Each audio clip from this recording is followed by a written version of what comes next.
Welcome to the reading of the Sabbath School lesson for the second quarter of 2022. Welcome to lesson number 10 in the series on Genesis. It's titled Jacob Israel, ready for teaching on June 4, and I'm Percy Harrold. Tuesday, May 31, the violation of Dinah. Now that Jacob has reconciled with his brother, he wants to settle in the land of Canaan in peace. The word shalem, S-H-A-L-E-M, or safety, used in Genesis 33 verse 18, from the word shalom, S-H-A-L-O-M, peace, for the first time characterizes his journey. Let's read that, Genesis 33 verse 18. Then Jacob came safely to the city of Shechem, which is in the land of Canaan, when he came from Paddan Aram, and he pitched his tent before the city. After having purchased a piece of land from the inhabitants, as we read in verse 19, and he bought the parcel of land where he had pitched his tent from the children of Hamor, Shechem's father, for 100 pieces of money, he erects an altar there, showing his faith and his realization of how dependent upon the Lord he really is. For every one of the sacrifices offered, there was an act of worship. Yet, for the first time in his life, Jacob, or Israel, is exposed to the troubles of settling in the land. Like Isaac at 𝐃𝐎𝐒 with Abimelech in Genesis 26, 1-33, Jacob tries to find accommodation with the Canaanites. Let's read that story in Genesis chapter 26, beginning at verse 1. There was a famine in the land, besides the first famine that was in the days of Abraham, and Isaac went to Abimelech, king of the Philistines, in Gerar. Then the Lord appeared to him and said, Do not go down to Egypt. Live in the land which I shall tell you. Dwell in this land, and I will be with you and bless you. For to you and your descendants I give all these lands, and I will perform the oath which I swore to Abraham your father. And I will make your descendants multiply as the stars of heaven. I will give to your descendants all these lands, and in your seed all the nations of the earth shall be blessed, because Abraham obeyed my voice and kept my charge, my commandments, my statutes, and my laws. So Isaac dwelt in Gerar. And the men of the place asked about his wife, and he said, She is my sister. For he was afraid to say, She is my wife, because he thought, lest the men of the place kill me for Rebekah, because she is beautiful to behold. Now it came to pass, when he had been there a long time, that Abimelech, king of the Philistines, looked through a window and saw, and there was Isaac, showing endearment to Rebekah his wife. Then Abimelech called Isaac and said, Quite obviously she is your wife, so how could you say, She is my sister? Isaac said to him, Because I said, Lest I die on account of her. And Abimelech said, What is this you have done to us? One of the people might soon have lain with your wife, and you would have brought guilt on us. So Abimelech charged all his people, saying, He who touches this man or his wife shall surely be put to death. Then Isaac sowed in that land and reaped in the same year 100-fold, and the Lord blessed him. The man began to prosper, and continued prospering until he became very prosperous, for he had possessions of flocks and possessions of herds, and a great number of servants. So the Philistines envied him. Now the Philistines had stopped up all the wells which his father's servants had dug in the days of Abraham his father, and they had filled them with earth. And Abimelech said to Isaac, Go away from us, for you are much mightier than we. Then Isaac departed from there and pitched his tent in the valley of Gerar and dwelt there. And Isaac dug again the wells of water which they had dug in the days of Abraham his father, for the Philistines had stopped them up after the death of Abraham. He called them by the names which his father had called them. Also Isaac's servants dug in the valley and found a well of running water there. But the herdsmen of Gerar quarrelled with Isaac's herdsmen, saying, The water is ours. So he called the name of the well Esek, because they quarrelled with him. Then they dug another well, and they quarrelled over that one also. So he called its name Sitnah. And he moved from there and dug another well, and they did not quarrel over it.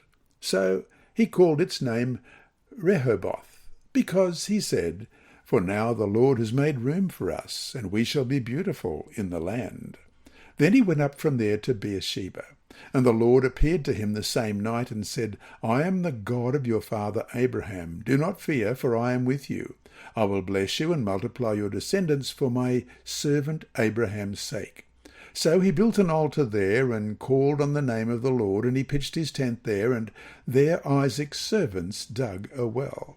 Then Abimelech came to him from Gerar with Ahazeth, one of his friends, and Phicol, the commander of his army. And Isaac said to them, "Why have you come to me, since you hate me and have sent me away from you?" But they said, "We have certainly seen that the Lord is with you." So we said, "Let there now be an oath between us, between you and us, and let us make a covenant with you, that you will do us no harm, since we have not touched you, and since we have done nothing to you but good, and have sent you away in peace. You are now the blessed of the Lord." So he made them a feast, and they ate and drank. Then they arose early in the morning and swore an oath with one another, and Isaac sent them away, and they departed from him in peace. It came to pass the next day that Isaac's servants came and told him about the well which they had dug, and he said to him, "We have found water." So he called it Sheba. Therefore the name of the city is Beersheba to this day. Read Genesis chapter 34. What happened to upset his plans for a peaceful existence? Genesis 34, beginning at verse 1. Now Dinah, the daughter of Leah, whom she had borne to Jacob, went out to see the daughters of the land. And when Shechem, the son of Hamor the Hivite, prince of the country, saw her, he took her and lay with her and violated her. His soul was strongly attracted to Dinah, the daughter of Jacob, and he loved the young woman and spoke kindly to the young woman. So Shechem spoke to his father Hamor, saying, "Get me this young woman as a wife." And Jacob heard that he had defiled Dinah his daughter. Now his sons were with his livestock in the field, so Jacob held his peace until they came. Then Hamor, the father of Shechem, went out to Jacob to speak with him. And the sons of Jacob came in from the field when they heard it. And the men were grieved and very angry, because he had done a disgraceful thing in Israel by lying with Jacob's daughter, a thing which ought not to be done. But Hamor spoke with them, saying, "The soul of my son Shechem longs for your daughter. Please give her to him as a wife, and make marriages with us. Give your daughters to us, and take our daughters to yourselves. So you shall dwell with us, and the land shall be before you. Dwell and trade in it, and acquire possessions for yourselves in it." Then Shechem said to her father and her brothers, "Let me find favour in your eyes, and whatever you say to me I will give. Ask me ever so much dowry and gift, and I will give according to what you say to me, but give me the young woman as a wife." But the sons of Jacob answered Shechem and Hamor his father, and spoke deceitfully, because he had defiled Dinah their sister. And they said to them, "We cannot do this thing, to give our sister to one who is uncircumcised, for that would be a reproach to us. But on this condition we will consent to you. If you will become as we are, if every male of you is circumcised, then we will give our daughters to you, and we will take your daughters to us, and we will dwell with you, and we will become one people. But if you will not heed us and be circumcised, then we will take our daughter and be gone." And their words pleased Hamor and Shechem, Hamor's son. So the young man did not delay to do the thing, because he delighted in Jacob's daughter.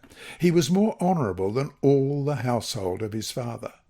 And Hamor and Shechem his son came to the gate of their city, and spoke with the men of their city, saying, "These men are at peace with us. Therefore let them dwell in the land and trade in it, for indeed the land is large enough for them. Let us take their daughters to us as wives, and let us give them our daughters. Only on this condition will the men consent to dwell with us, to be one people, if every male among us is circumcised as they are circumcised. Will not their livestock, their property, and every animal of theirs be ours? Only let us consent to them, and they will dwell with us. And all who went out of the gate of his city heeded Hamor and Shechem his son. Every male was circumcised, all who went out of the gate of this city.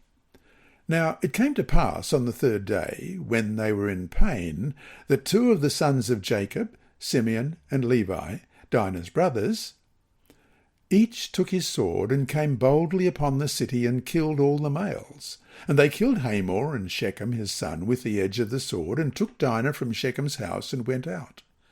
The sons of Jacob came upon the slain and plundered the city, because their sister had been defiled. They took their sheep, their oxen, and their donkeys, what was in the city and what was in the field, and all their wealth, all their little ones and their wives they took captive, and they plundered even all that was in the houses. Then Jacob said to Simeon and Levi, "You have troubled me by making me obnoxious among the inhabitants of the land, among the Canaanites and the Perizzites. And since I am few in number, they will gather themselves together against me and kill me.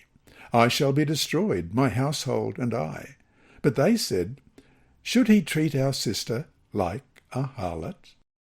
The story of this sordid incident highlights the ambiguity of the characters and of their actions.